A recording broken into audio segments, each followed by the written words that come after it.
لکه څنګه یو صحابي نبی علیہ الصلوۃ والسلام مبارک لراغی حضور په اوخه باندې حضور مبارک ته فرمایي اوخه پریرم په الله باندې توکل وکړم که اوخه او تړم په پړی باندې بیا په الله باندې توکل وکړم څه شی وکړم دا سه پریرم بس په الله باندې حضور مبارک ورته فرمایي اوخه او تړه دا غینه پس په الله باندې توکل او اعتماد وکړه یعنی دنیا اسباب استعمال کړه خو مؤثر یې مګړه اسباب مؤثر مګړه دا سه موایا چې بس چې دا پخینه ما او تړه لګنه دا هیڅ حکم نشي بوتلای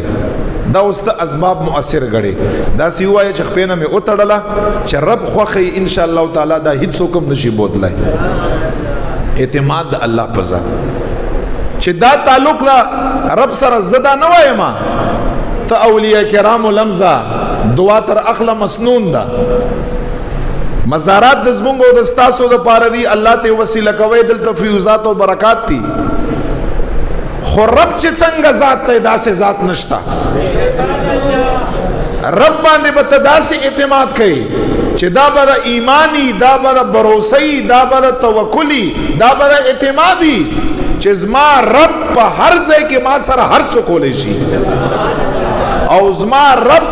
ما په دنیا او په ژوند کې هر حال نه وستای شي هر تکلیف نه موستای شي یو ځل شل ځل موستای شي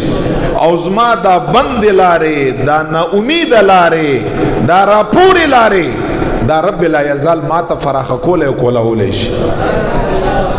چې څومره ستا اعتماد قطع کږي دومره د ایمان معیار کمزوري کږي او چې څومره د اعتماد مضبوطی دومره د ایمان اعتماد سره مضبوط دی